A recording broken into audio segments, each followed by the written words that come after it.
itong nangyaring sunog dyan po sa Navotas Sanitary Landfill, para lang po mas maintindihan ng mga kapatid natin, kapag sinabi nating under control, ano po bang ibig sabihin nito? Ang ibig sabihin po ba niyan, wala na talagang active fire or meron pa tayong mga hotspots na binabantayan po dyan sa area? Dahil po sa lawak ng facility, no, ito ay nasa 41 hectare, ay confined siya within the area.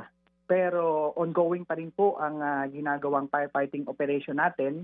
Actually, sa araw na ito, meron ng 2 days and 12 hours. Kagabi, nag-pull out yung BFP personnel natin sa area dahil medyo lumakas yung hangin at lalong nag-zero visibility. No? So kaya para sa safety rin ng ating mga personnel dahil alam naman natin within the area ay talagang puno ng usok at uneven yung mga land area doon. So dahil po yun po ay talagang makonsider natin ng mga basura at hazardous material ang karamihan. Kaya ang expected po this morning, depende po sa yung sitwasyon ng tubig ng or sa karagatan natin, kung possible na ba ang barge to ferry the 5 fire trucks. Expected po na maibalik yung 5 trucks today, this morning, para bumalik doon to continue the suppression. No? At maliban sa 5 fire truck, ay meron din ang patuloy yung aming marine fire search and rescue boats na may dalang mga portable pump. No, yun po ay direkta to pump seawater naman for continuous flooding para i-cool yung area. So kahagabi ang naging update po ay dahil sa lakas ng hangin ay nagkakaroon ulit ng apoy. No? Kontrolado siya in the sense po na confined siya doon sa nasabing facility. Pero ongoing pa rin po, puspusan at tuloy-tuloy ang isinasagawang hakbang at paraan ng inyong BFP sa pag-apula ng nasabing rubbish fire. Okay, so ang malinaw po sa madaling salita, there is still fire pero under control within a specific area. Ulitin lang po natin, gaano kalaki o kalawak yung area po ngayon na binabantayan ninyo? And may nabanggit po kayo kanina na parang nahihirapan din kayo to fully make the area under your control dahil may mga barge po kayong binabanggit. Anong challenge po bang kinakaharap ng BFP para tuluyang maapula po itong apoy dyan sa Navotas Landfill? Yes po, part of the challenges, no, hindi naman talaga nahihirapan, pero part of the challenges dahil yung accessibility nga doon sa involved na landfill ay through barge lamang. Although ang mga heavy equipment ay kayang daanan, pero yung mga fire trucks natin ay hindi pwede dumaan doon sa hindi compacted na street. Kaya yun yung request natin din kung pwedeng gamitin yung mga heavy equipment para magkaroon din ng compacted street na madaanan ng fire truck. Pero ngayon talagang hindi possible ng mga fire trucks. Kaya i-ferry natin yun through barge going back and forth doon sa premises nga. So tuloy-tuloy pa rin ang paggamit ng iba't ibang kaparaanan. No? Meron na tayong isa pang ginagawang hakbang, yung gamit ng mga bulldozer para takpan naman or heavy equipment para takpan naman yung mga bahagi na full ang area na at tatakpan ng soil or buhangin para matanggal or ma-deprive yung mga oxygen or kung tawagin natin dyan to smoother yung blanketing method. So, tutulong din yon para yung soil or buhangin i-absorb yung init. No? So, yun po ang measure or isa pang hakbang na gagawin natin aside doon sa patuloy na cooling method gamit nga yung 5 fire truck. At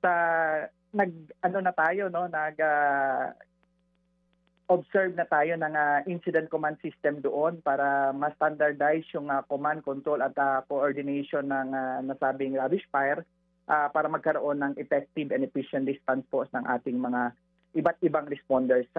Maliban sa BFP, andyan po yung ating City DRMO at may tulong rin po coming from the Philippine Air Force. Yes po. Superintendent, we acknowledge po and we appreciate ito pong ginagawa ng BFP, katuwang po yung ibang local government officials. Pero ulitin ko lang po para mas malinaw. tama po, 5 fire trucks sa ngayon. Under BFP ang nandoon para apulahin yung apoy. Pero meron pang ibang fire trucks from LGU and other agencies na tumutulong po sa inyo doon. Kasi naiintindihan na natin ngayon na challenge nga po yung pagdala, nirororo nyo pa yung fire trucks papunta po doon dahil nga po walang yung accessibility nito hindi ganun kadali. Kasi maigi po maintindihan yan ng tao dahil baka nagtataka sila kung bakit hanggang ngayon di pa rin fire out. Opo, dahil po sa lawak ng area, 41 hectares nga, yung nasabing fire trucks ay 3 po from the BFP yun at 2 from the private. And yun lang talaga ang tanging access, walang ibang access. Although meron tayong additional pa na mga portable pump naman, yun po ay direktang nagpapump ng tubig dagat para i-extinguish ngayon. Ito ang sistema doon sa mismong ground.